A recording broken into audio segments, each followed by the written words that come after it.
Hi everyone, in this tutorial I'll show you how to delete or remove a field in HubSpot CRM. This is a very important step for keeping your CRM data clean, relevant, and streamlined. First, open your browser and go to HubSpot.com.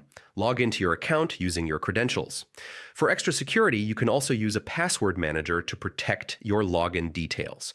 Once inside HubSpot, click on the Settings icon at the top right corner. From the Settings menu, select the option called Properties. This is where all your CRM fields are listed, and it's the central place for managing them. Now, find the field you want to remove. Be careful here.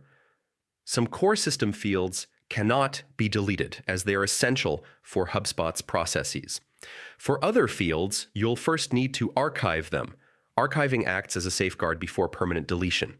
After archiving, confirm that you want to permanently delete the field. This step ensures you don't accidentally remove important data. Once deleted, the field cannot be recovered, so double check before finalizing. To recap, log into HubSpot, go to Settings, select Properties, archive the field, and then confirm deletion. By cleaning up unused or irrelevant fields, you'll keep your CRM organized and efficient. And don't forget, regularly reviewing and updating your fields helps ensure your database stays streamlined and supports better business decisions. That's it. You now know how to properly delete or remove a field in HubSpot CRM CE.